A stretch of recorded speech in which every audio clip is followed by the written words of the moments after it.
반갑습니다. 한 주간 평안하셨습니까? 무더운 날씨 가운데 잘 지나셨는지 모르겠습니다. 어제는 우리 미국의 최대 명절인 독립기념일이었는데 여러분 잘 보내셨는지요? 어려운 시기를 보내고 있는 우리 모든 성도님들 가정 속에 주님의 위로와 능력이 함께 하시기를 축복합니다. 코로나 사태가 벌써 6개월째로 접어들고 있습니다. 우리가 빨리 이 문제가 해결되기 위해서 더 기도해 주시기를 부탁을 드리고, 하나님은 분명히 지금도 일하고 계시는 줄로 믿습니다. 우리 하나님 바라보면서 7월 첫 번째 주일, 7월 5일 주일 예배 다 같이 묵상으로 기도 드리심으로 하나님을 예배하겠습니다.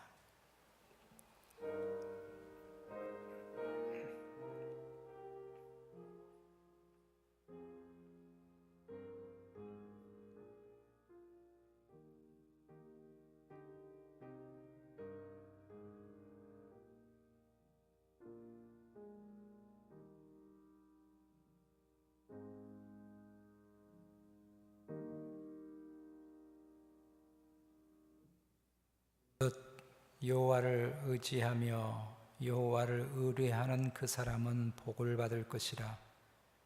그는 물가에 심어진 나무가 그 뿌리를 강변에 뻗치고 더위가 올지라도 두려워하지 아니하며 그 잎이 청정하며 가무는 해에도 걱정이 없고 결실이 그치지 아니함 같으리라. 생명의 근원 되신 우리 아버지 하나님, 영광과 찬송과 경배를 받으시기를 원합니다. 이 미국이 자유를 위해서 생명을 던졌던 날을 기념하고 기억하면서 지금까지 이 나라를 통해서 하나님께서 영광을 받으신 것을 이 시간 기억하고 감사와 찬송을 올려드립니다. 그러나 지금 우리는 또 다른 적으로 인해서 일상의 삶이 무너지고 함께 예배하는 삶이 중단되고 있습니다. 주여, 이 땅을 불쌍히 여겨 주옵시고 이 땅을 고쳐 주옵소서. 우리들의 삶이 바이러스로부터 회복과 자유뿐만 아니라 하나님께 온전히 돌아오는 그런 회복이 있도록 우리 자신들과 이 땅을 불쌍히 여겨주시기를 원합니다. 이 거룩한 주일에 하나님께 예배하게 하시니 하나님 감사합니다. 가정에서 교회에서 예배하는 모든 예배자들 속에 하나님 임재해 주시고 영광을 받아 주옵소서. 예수 그리스도의 이름으로 기도드립니다. 아멘.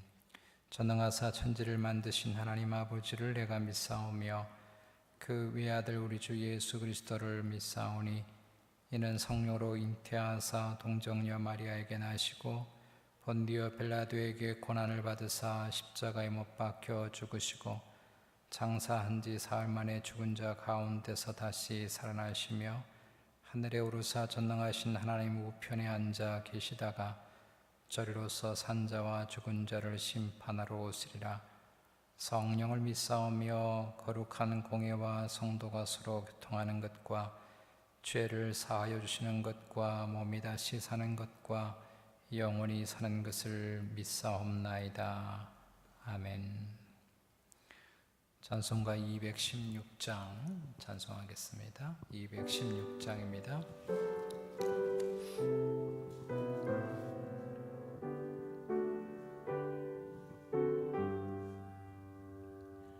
성자의 귀한 몸 날 위하여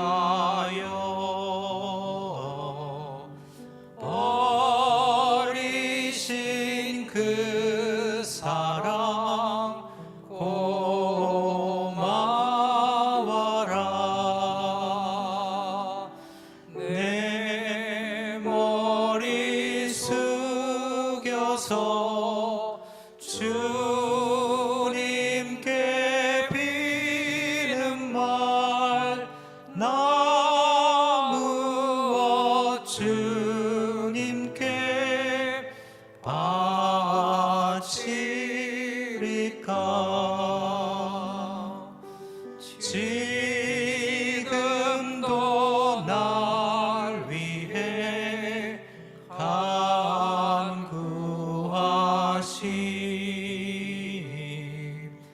이 어떤 믿음이 아옵나니 주님의 참사랑 고맙고 놀라와 찬송과 기도를 쉬지 않네. 주님의 십자가 나도 지고 신실한 믿음과 마음으로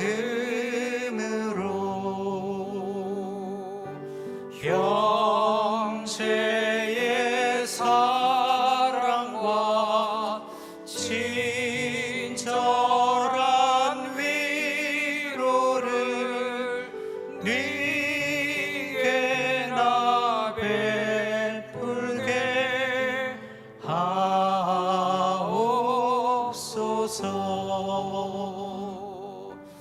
만 가지 은혜를 받았으니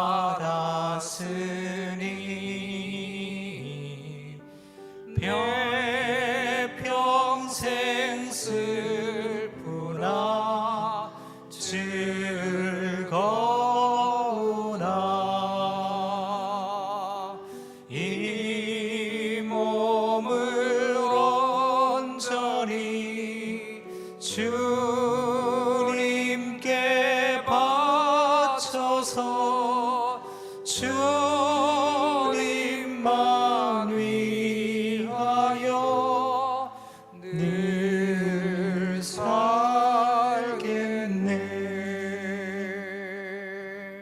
아멘.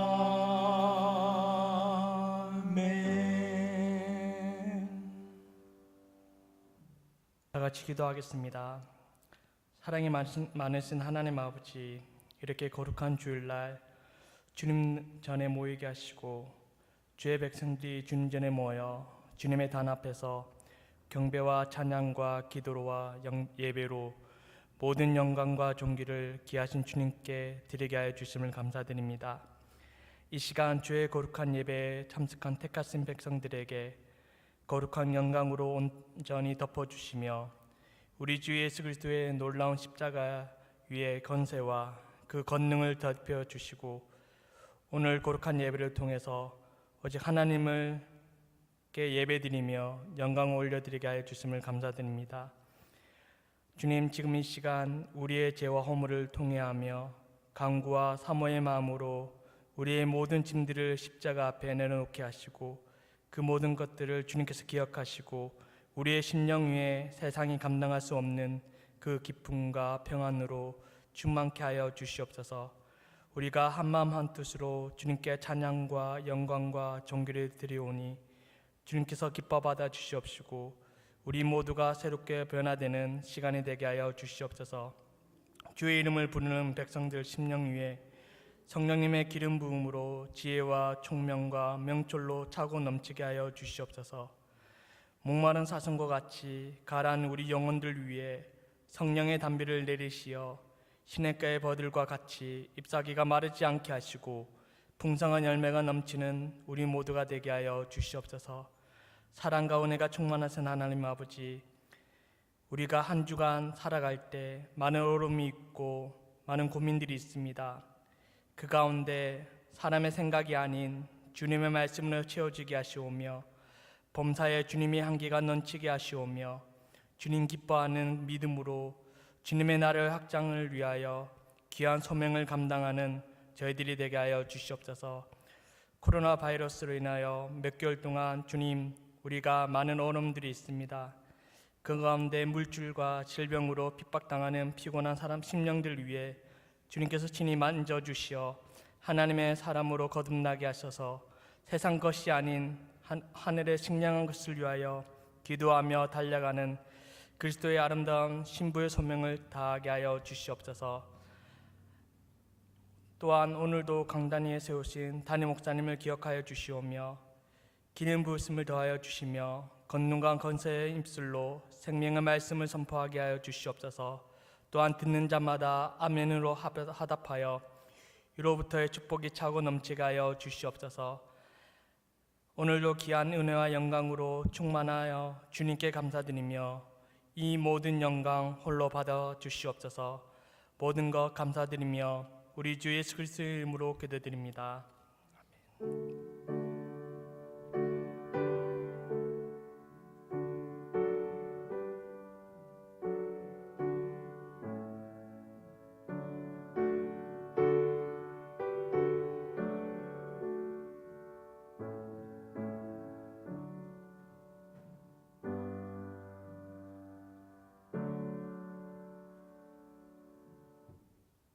감사합니다. 교회 소식 몇 가지 알려드리겠습니다. 미국 우리 베다니 교회가 오늘부터 대면 예배를 시작을 했습니다. 우리 교회는 7월 26일부터 대면 예배를 시작하기로 이렇게 결정을 했습니다. 그래도 주일 예배 오시기 원하시는 분들은 마스크 착용하시고 오실 수 있고요. 저희 교회가 앉는 자리는 노란색 스티커로 붙여진 의자에 앉게 됩니다. 미국 교회는 빨간색 스티커로 부착되어져 있습니다. 그동안 우리 팬데믹의 어려운 상황 가운데 교회 재정이 조금 어려워서 우리 베다니 교회와 월 1,500불에 6개월간 그렇게 계약하기로 사인했습니다. 그리고 또 지나서 6개월 더 또 연장해서 그렇게 할 수 있게 되는데 교회를 위해서 기도해 주시기를 바랍니다. 주일연금 하시기 원하시는 분들은 우편이나 온라인 그리고 교육자에게 재정부에게 헌금해 주시면 감사하겠습니다. 7, 8호로 우리 매일 성경이 나와 있습니다. 우리 새벽 기도에 묵상하는 말씀이기도 하고 우리 전교인들이 함께 매일 성경을 통해서 매일매일 말씀 붙잡고 나가기를 원하는 마음이 간절합니다. 필요하신 분들 우리 교육자들에게 또 특별히 우리 김태웅 목사님에게 부탁을 해주시면 전달을 해드리도록 하겠습니다. 한 권당 10불입니다. 구입하셔서 여러분 영성 생활에 큰 유익이 되기를 원합니다. 이 시간 하나님 말씀 보겠습니다. 히브리서 11장 28절입니다. 히브리서 11장 28절 제가 가진 성경 366페이지에 있습니다. 한 절 말씀 우리 같이 읽겠습니다. 시작. 믿음으로 유월절과 피 뿌리는 예식을 정하였으니 이는 장자를 멸하는 자로 그들을 건드리지 않게 하려 한 것이며. 아멘. 우리 시간에 유경식 장로님, 또 우리 권사님, 송 권사님 함께 특송으로 하나님 앞에 영광을 돌려드리겠습니다. 주 안에 있는 나에게 딴 근심이 있으랴 십자가 밑에 나가 내 짐을 풀었네 주님을 찬송하면서 할렐루야 할렐루야 내 앞길 멀고 험해도 나 주님만 따라가리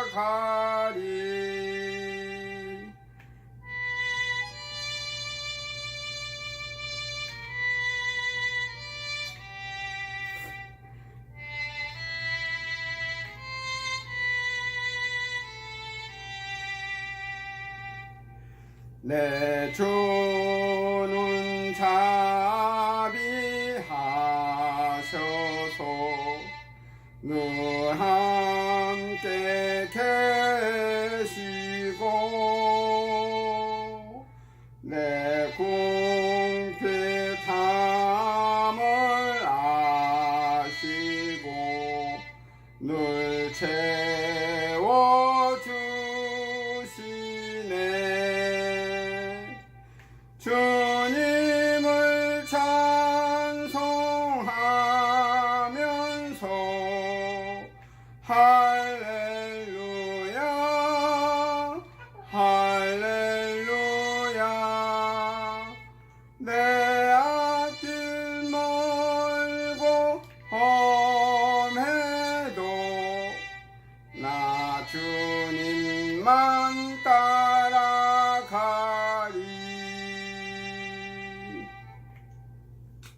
우리 감사와 영광의 박수 올려드리겠습니다.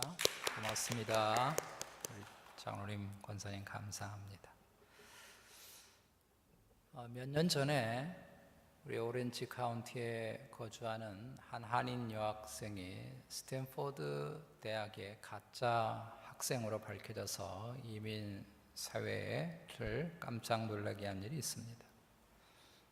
하도 부모가 명문대학 그렇게 하니까 이 여학생이 부모에게 실망시켜드리고 싶지 않아서 스탠포드 대학에 합격한 것처럼 거짓말을 하고 8개월 동안 대학 생활을 했던 것입니다.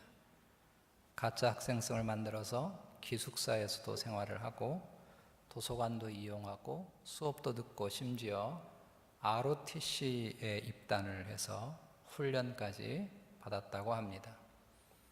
ROTC에 입단할 때는 성적표를 조작을 해서 가짜로 만들어서 올 A 학점을 받은 것으로 그렇게 제출해서 우수 간부 후보생으로 상까지 받게 되었습니다.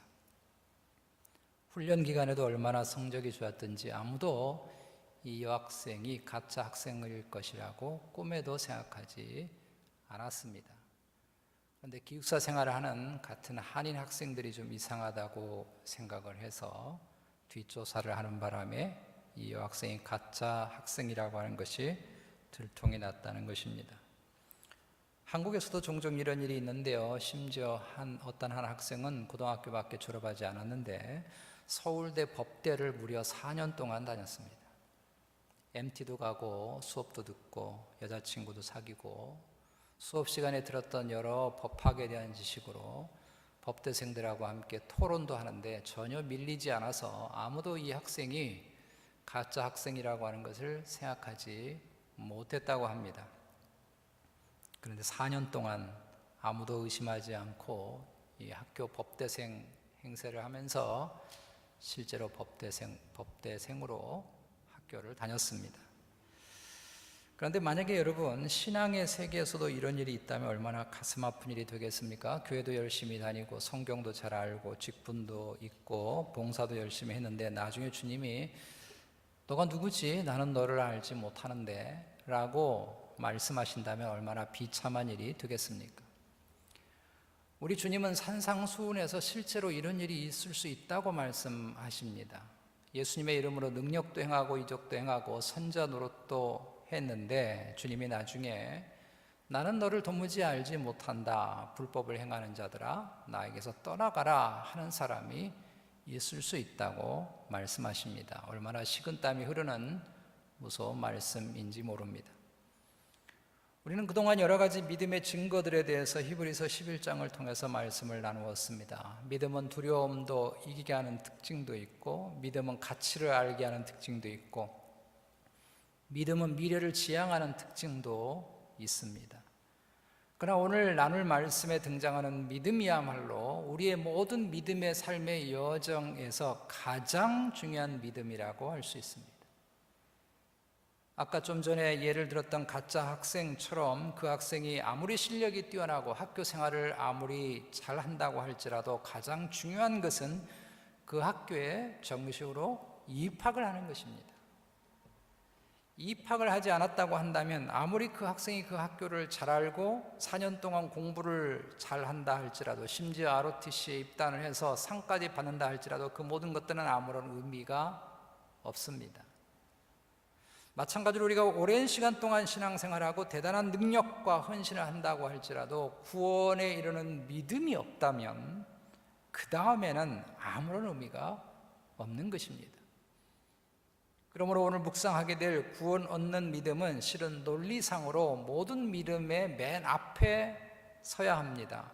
28절에 구원 얻는 믿음이 없고서는 다른 모든 지금까지 함께 나눴던 모든 믿음에 대한 말씀 또 앞으로도 나누게 될 모든 믿음의 말씀들이 아무런 의미를 갖지 못하기 때문에 그런 것입니다. 그러나 오늘의 말씀을 지금쯤에 묵상한다고 해도 전혀 이상할 것이 없습니다. 아니 실은 오늘 28절의 믿음은 믿음에 관한 어떤 증거나 어떤 이야기를 두고 아무 때나 이 믿음을 이야기해도 전혀 문제가 되지 않습니다.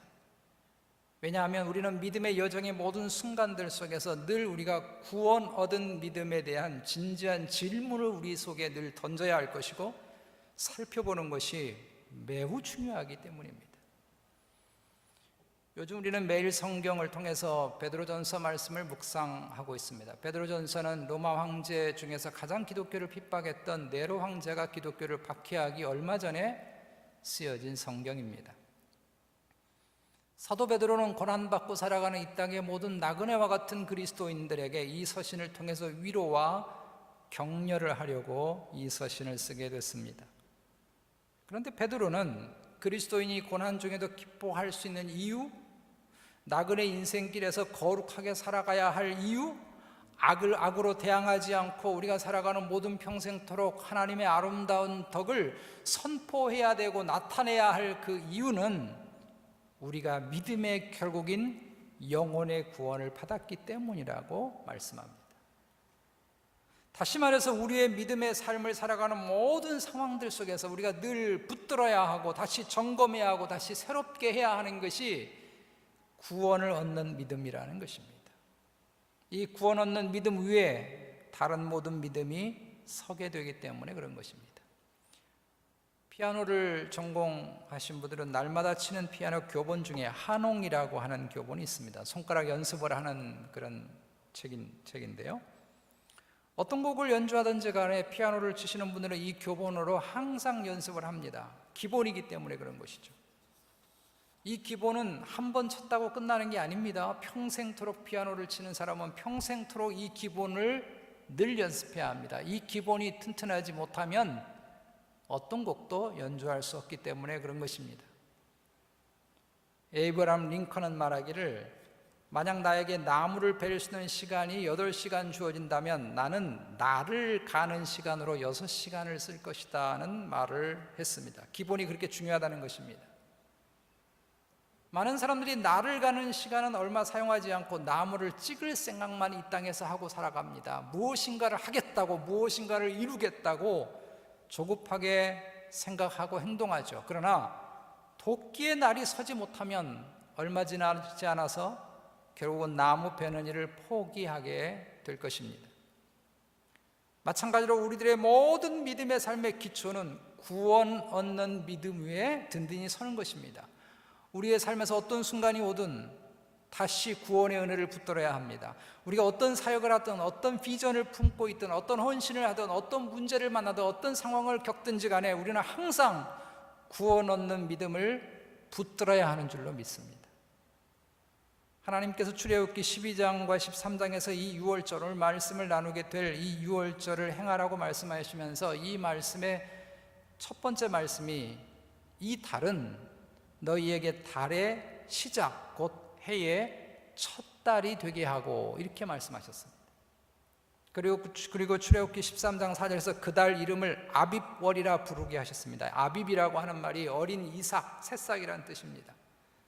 하나님이 이스라엘의 구원의 역사, 이 유월절이 이스라엘의 모든 날의 시작점이고 한 해의 시작점이고 모든 농사와 모든 삶의 시작점이 되어야 한다고 말씀하는 것입니다. 이 아빕이라고 하는 것이 없다면 그 다음은 없다는 것입니다. 하나님의 구원의 은혜, 구원의 믿음이 없고서는 그 다음은 존재할 수 없다는 것입니다. 마찬가지로 우리에게 예수 그리스도의 구원의 역사가 없고서는 그 다음에는 아무런 의미가 없습니다. 이 세상에서 무슨 대단한 도를 쌓든 대단한 역사를 이루었든 굉장한 능력과 굉장한 능력을 행했든 예수 그리스도라고 하는 구원의 반석 위에 세워진 것이 아니라면 그 모든 것들은 다 모래 위에 세워진 집과 다를 바가 없습니다. 이스라엘의 모든 역사가 이 유월절로부터 시작하듯이 우리의 삶의 모든 것이 바로 구원 얻는 믿음으로부터 시작돼야 하는 줄로 믿습니다. 우리가 이 시간에 우리들의 믿음의 도끼날을 다시 다듬고 다시 한번 우리의 도끼날을 확인하는 마음으로 오늘의 말씀을 살펴보기를 원합니다. 오늘 말씀은 이스라엘의 유월절에 대한 말씀입니다. 이스라엘의 최대 명절인 유월절은 우리의 구원에 대해서 아주 선명하게 말씀해 주는 가장 좋은 모형입니다. 하나님이 인간 구원의 대역사의 첫 번째 씨앗으로 창세기 3장 15절을 말씀을 주셨습니다. 내가 너로 여자와 원수가 되게 하고 내 후손도 여자의 후손과 원수가 되게 하려니 여자의 후손은 내 머리를 상하게 할 것이요 너는 그의 발꿈치를 상하게 할 것이니라. 여기에 등장하는 여자의 후손은 예수 그리스도를 말씀합니다. 하나님이 아담이 번제한 후에 아담을 끝장낸 것이 아니라 이 아담과 더불어 모든 인류에게 구원의 원대한 계획을 언약을 통해서 말씀하셨습니다. 그것이 창세기 3장 15절입니다. 이 말씀을 흔히 원시복음이라고 합니다. 옛날에 고리타분한 박물관에 가 있는 그런 복음이라는 뜻이 아니라 하나님이 인간을 구원하기 위해서 가장 처음 말씀하신 복음이라는 것입니다. 일종의 복음의 구원의 씨앗입니다. 그리고 그 후에 하나님이 아브라함을 부르신 것은 이 씨앗에서 드디어 발화를 시작한 것입니다. 뿌리를 내리기 시작한 것이죠. 하나님의 구원의 역사가 씨앗이 터져서 뿌리를 내리기 시작한 것이 아브라함을 부르신 것입니다. 그래서 흔히 아브라함을 믿음의 조상이라고 합니다. 그리고 오늘 이스라엘의 6월절의 구원의 역사는 그 발화한 씨앗에서 땅을 뚫고 나온 새싹이라고 할 수 있습니다. 하나님의 구원의 역사의 싹이 올라오는 것입니다. 정말 아비월의 역사입니다. 아비월. 이 새싹을 통해서 우리는 하나님의 구원의 역사의 모습을 보게 되고 이후에 예수 그리스도를 통해서 어떻게 구원받는가에 대한 모형을 우린 정확하게 보게 됩니다. 우리가 잘 알듯이 하나님은 이스라엘을 애굽에서 구원하시기 위해서 10가지 재앙을 내리셨습니다. 그 중에 가장 중요한 것이 10번째 재앙인 장자가 죽는 재앙입니다.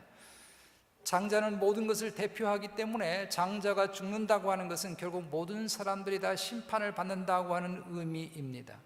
그런데 이때 하나님이 이스라엘에게 사는 길을 주셨습니다. 구원의 길을 여셨습니다. 그것은 하나님의 심판의 사자가 애굽의 전 지역을 지날 때에 이스라엘이 1년 된 어린 양을 잡아서 그 피를 문설주, 문기둥 그리고 문사방틀에 바르는 것입니다. 그러면 심판의 사자가 이 피를 보고 지나가는 것입니다. 그래서 이날을 패스오버 6월절이라고 부르는 것입니다.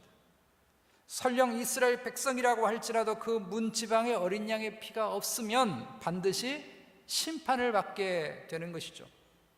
여기 어린 양은 앞으로 오셔서 십자가에서 자신을 내어주실 하나님의 어린 양 되신 예수 그리스도를 말씀합니다. 1년 된 흠없는 어린 양을 잡았는데 베드로전서 1장 18절 19절에서 오직 흠도 없고 점도 없는 어린 양 같은 예수 그리스도의 보배로운 피가 우리를 구원했다고 말씀하고 있습니다. 또 어린 양을 잡을 때 뼈를 꺾지 않았는데 이것은 예수님이 십자가 달리실 때 뼈가 꺾이지 않을 것을 예고한 것입니다. 이런 배경을 가지고 있는 오늘의 말씀에서 구원에 이르는 믿음에 대한 3가지를 알 수 있습니다.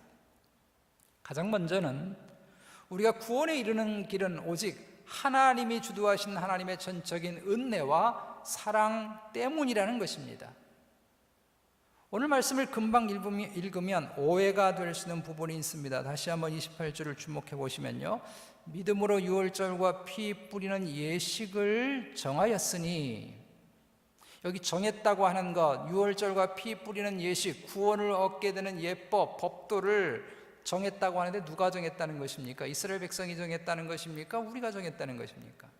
여기 주어가 없습니다. 28절에 28절의 주어는 24절부터 계속되는 모세가 주어입니다. 그럼 모세가 6월절의 법칙을 만들었습니까? 아니죠. 그런데 마치 모세가 구원 얻는 법칙을 정한 것처럼 되어 있는 것은 모세가 율법을 대변하고 있기 때문입니다. 유대인 전통에 의하면 율법과 모세는 동일어로 사용되어서 이 동일어법에 따라 그렇게 표현한 것입니다. 그래서 모세를 주어로 둔 것입니다. 그래서 실제로 이 6월절과 구원에 대한 규례는 하나님이 주셨습니다. 하나님이 이스라엘 백성을 애굽에서 죽음의 사자로부터 심판으로부터 구원을 받게 하는 6월절 규례, 우리가 구원받게 되는 하나님의 은혜의 손길을 하나님이 내미신 것입니다. 그래서 표준새 번역이라고 하는 성경에 이 부분을 이렇게 번역을 했어요. 믿음으로 모세는 6월절과 피 뿌리는 의식을 행하여라고 번역했습니다. 하나님이 정하신 것을 모세가 믿음으로 행했을 뿐이라는 것입니다. 구원은 전적으로 하나님이 주도하십니다. 하나님이 이스라엘 백성들에게 그리고 우리에게 구원의 손을 내밀어 주시지 않았다고 한다면 우리는 결코 구원에 이를 수가 없는 것입니다. 죄를 지은 아담을 구원하기 위해서 하나님이 친히 짐승을 잡아서 가죽옷을 통해 그의 부끄러움 수치를 감싸주듯이, 물로 온 세상을 심판할 때 하나님이 친히 노아에게 말씀하시고 방주를 예비하셔서 그를 구원하게 하셨던 것처럼, 불뱀에 물렸던 사람들이 죽게 된 이스라엘 백성들을 살리려고 하나님이 친히 놋뱀을 장대에 달아 두셨던 것처럼, 심판의 사자를 피하고 애굽에서 구원을 얻게 하기 위해서 하나님이 친히 유월절에 규례를 만들듯이 그렇게 하나님이 구원의 손길을 친히 내밀어 주신 것입니다.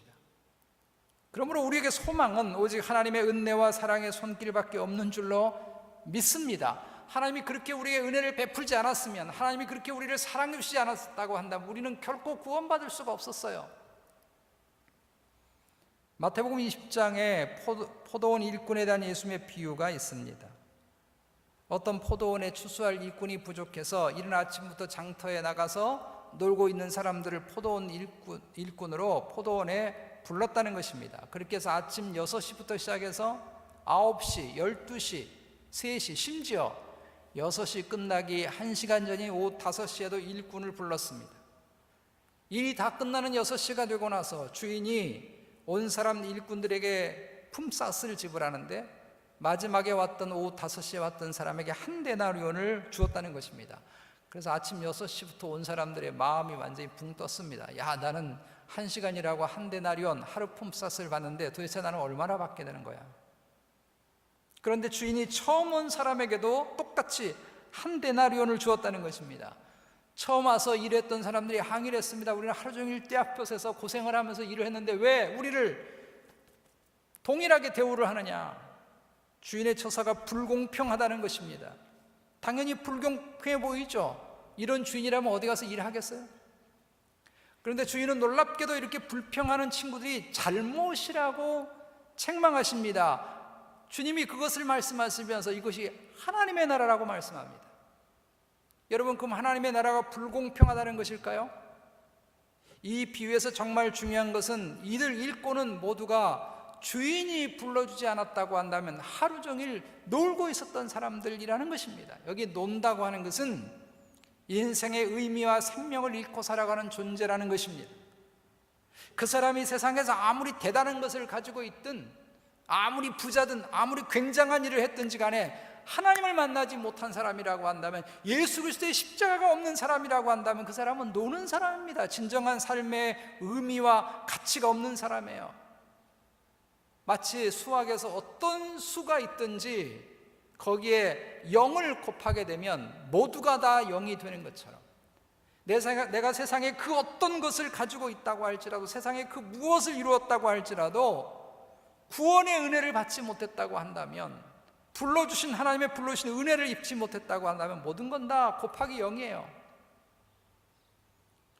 이 비유에서 주님이 말씀하고자 하는 바가 이것입니다. 우리는 오직 불러주신 하나님의 은혜와 사랑 때문에 하나님의 나라의 포도원에 들어오게 된 사람인 줄로 믿습니다. 그럼에도 불구하고 이 주인의 처사가 불공평해 보입니까? 하나님이 공평하지 않아 보입니까? 누구는 나보다 훨씬 잘 살게 하고 누구는 나보다 더 성공하게 해서 하나님이 나에 대해서 불공평하다 이렇게 생각하십니까? 여러분, 정말 하나님은 불공평합니다. 어떤 점에서 불공평한지 아십니까? 나 같은 사람을 하나님이 자녀 삼아 주신 점에서 불공평한 것입니다.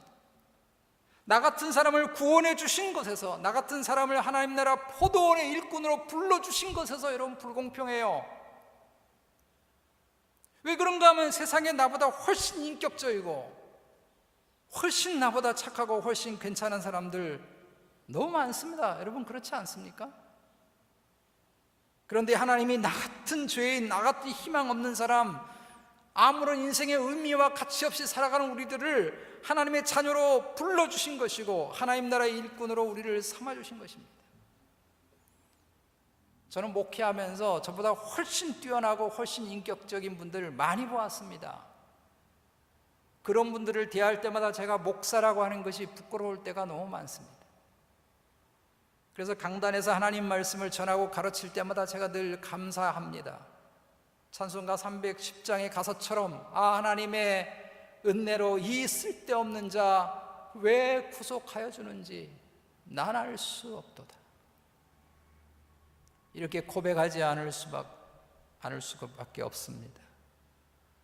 사도 바울이 고린도전서 15장 10절에서 그러나 나의 나 된 것은 하나님의 은혜로 된 것이니 내게 주신 그 은혜가 헛되지 아니하여 내가 모든 사도보다 더 많이 수고하였으나 내가 아니요 오직 나와 함께 하신 하나님의 은혜로라 라고 하는 이 고백이 있는 사람이 구원 얻는 믿음을 소유하고 살아가는 사람인 줄로 믿습니다.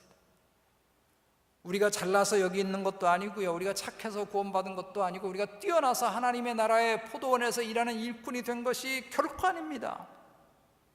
오직 전적인 하나님의 은혜와 사랑 때문인 줄로 믿습니다. 하나님이 우리에게 사랑과 구원의 손을 내밀어 주지 않았다고 한다면 우리가 여기 있을 수 없었죠.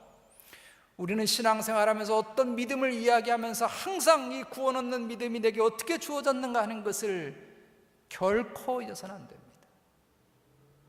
두 번째로 오늘 말씀은 오직 어린 양의 피만이 우리를 구원하신다는 것을 말씀합니다.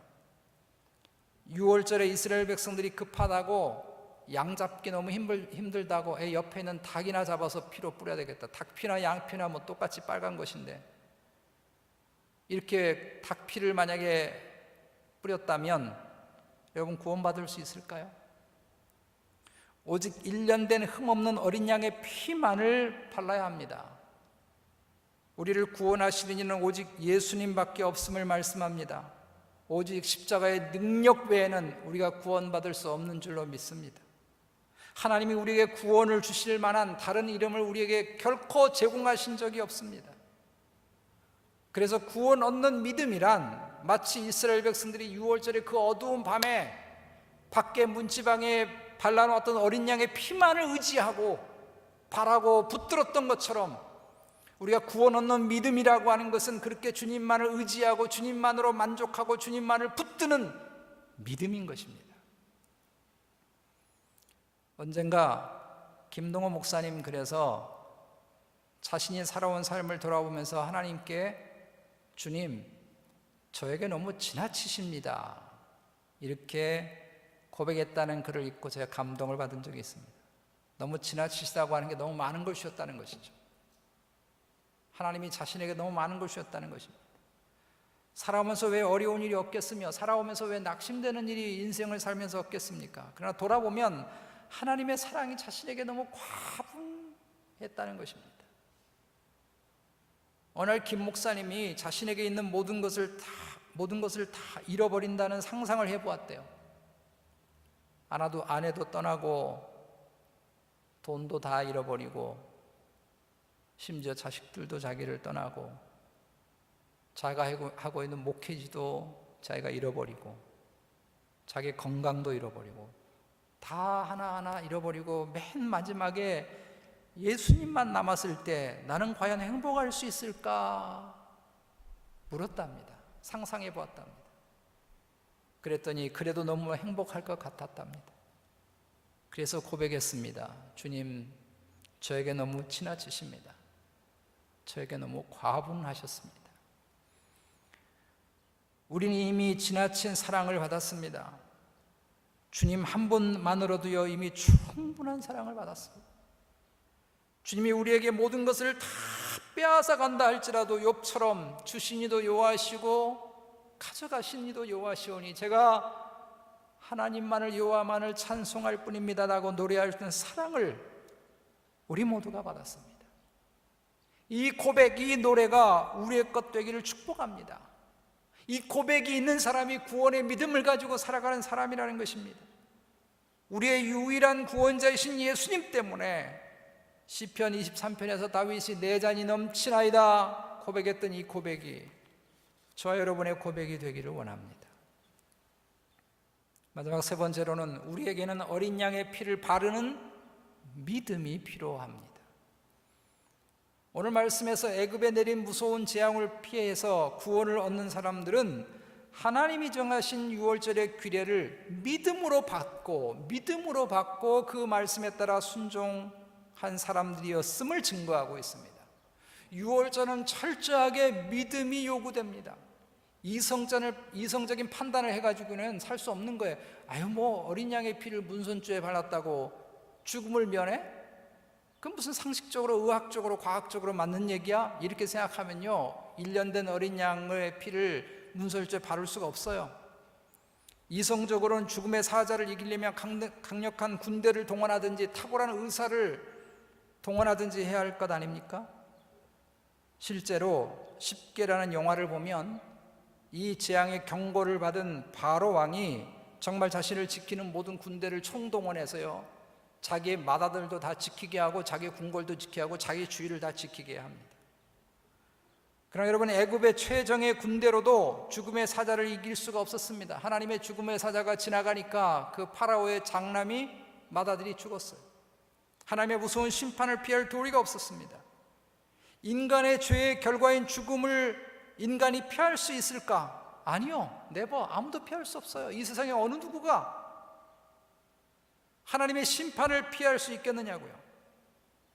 우리가 지금 코로나 바이러스를 피하고 이 피해를 줄이기 위해서, 또 해결하기 위해서 애를 쓰죠. 해결해도요, 모든 사람은 다 죽습니다. 죽음을 피할 도리가 없습니다. 그러나 오직 믿음만이 우리를 살리는 줄로 믿습니다. 믿음만이 우리를 구원에 이르게 하는 줄로 믿습니다. 믿음이라고 하는 것은 하나님의 은혜의 저수지물을 우리에게 공급해 주시는 통로예요.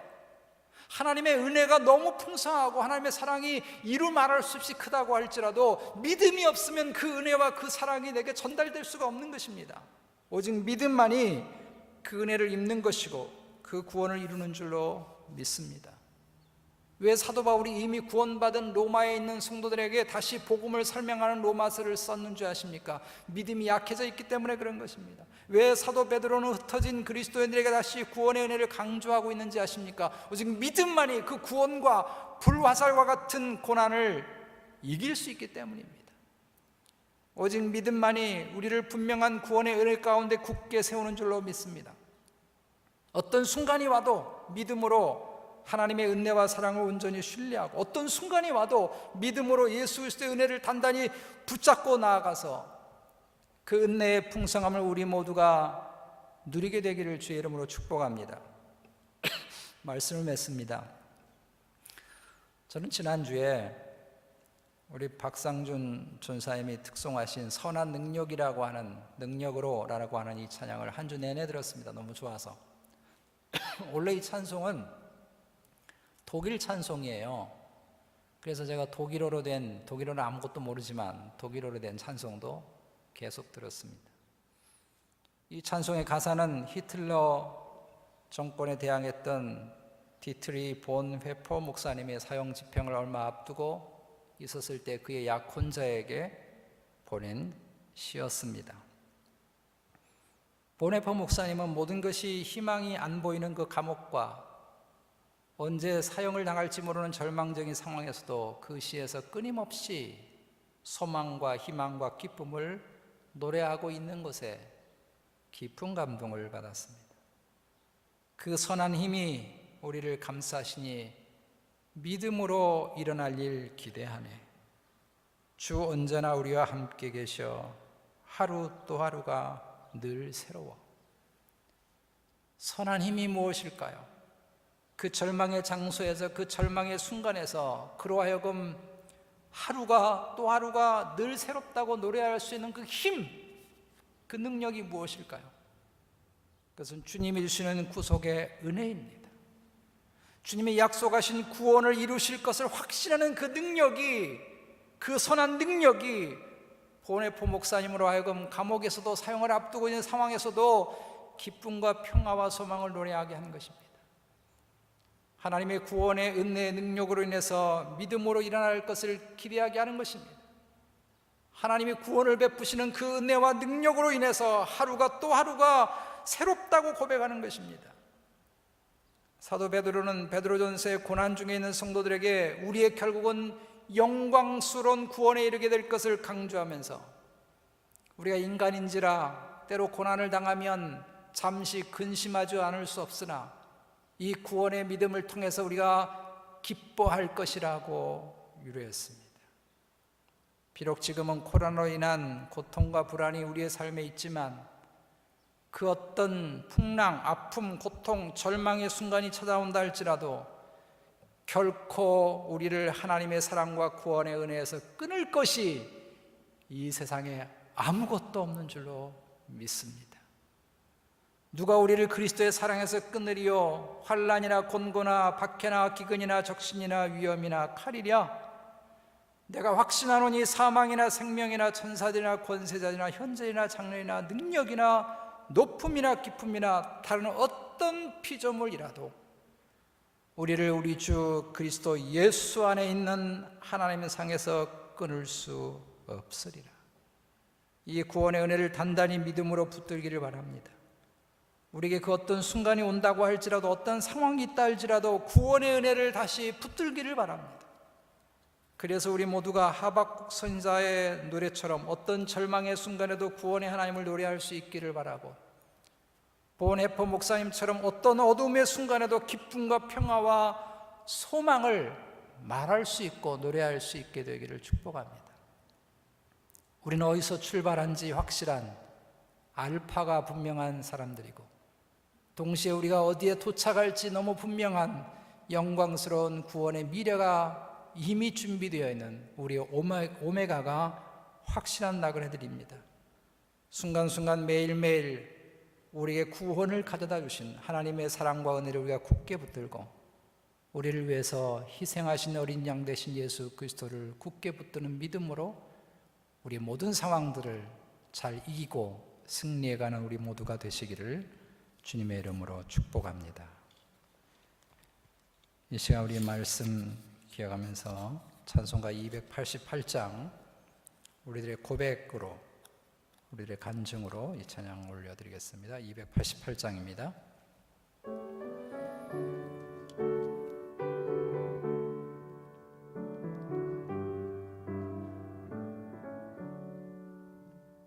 예수를 나의 구주 삼고 성령과 기로써 거듭나니 이 세상에서 내 영혼이 하늘의 영광 보리도다.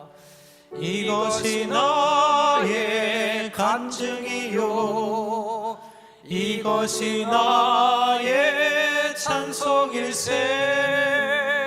나 사는 동안 끊임없이 구주를 찬송하리로다.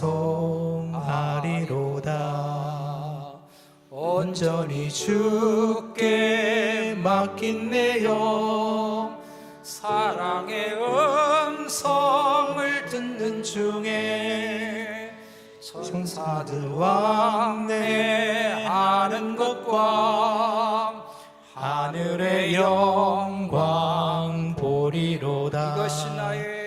이것이 나의 간증이요, 이것이 나의 찬송일세.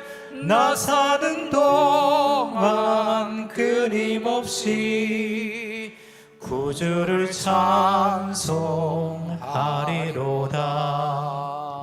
주 안에 기쁨 누림으로 마음의 풍랑이 잔잔하니 세상과 나는 간 곳 없고 구속한 주만 보이도다.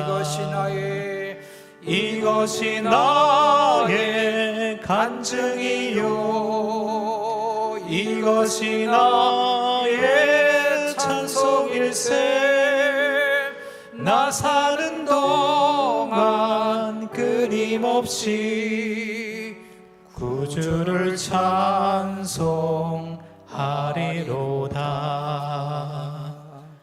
아멘.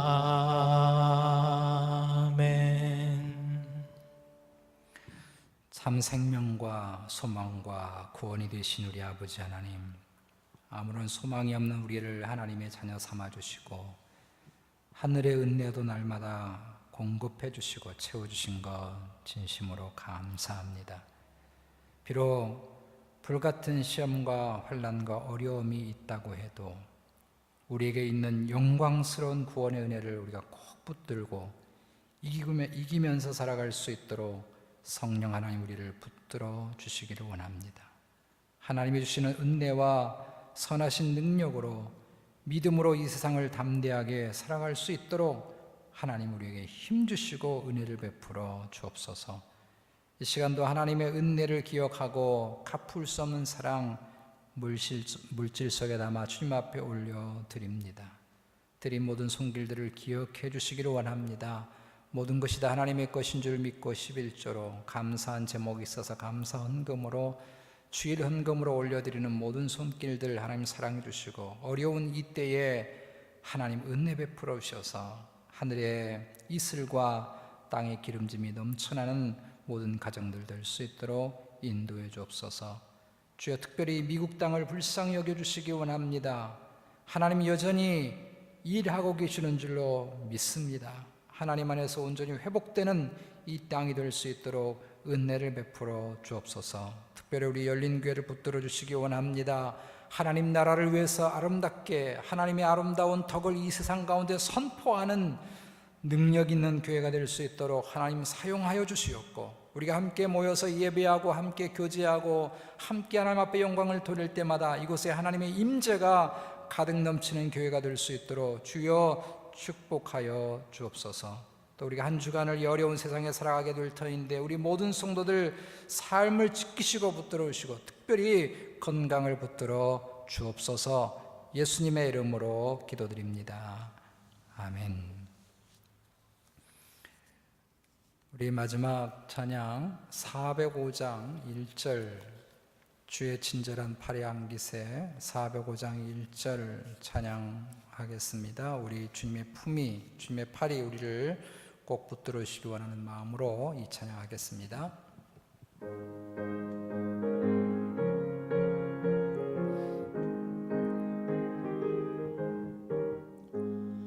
주의 친절한 팔에 안기세 우리 마음이 평안하리니 항상 기쁘고 복이 되겠네. 영원하신 팔에 안기세 주의 팔에 그 크신 팔에 안기세 주의 팔에 영원하신 팔에 안기세 주의 팔에 그 크신 팔에 안기세 주의 팔에 영원하신 팔에 안기세. 이제는 십자가에서 모든 것 다 쏟아 부으신 우리 주 예수 그리스도의 은혜와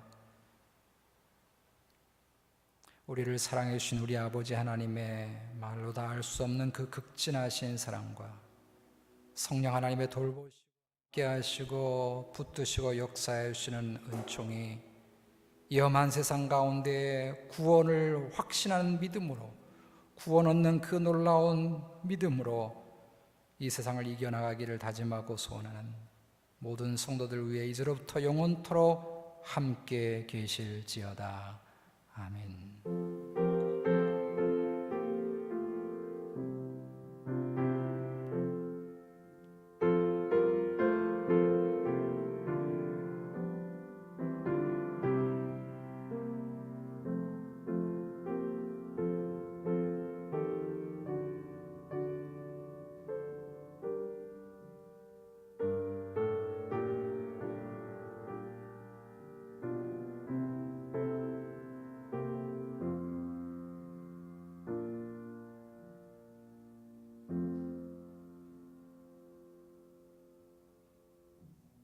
또한 승리하게 되시기를 주의 이름으로 축복합니다.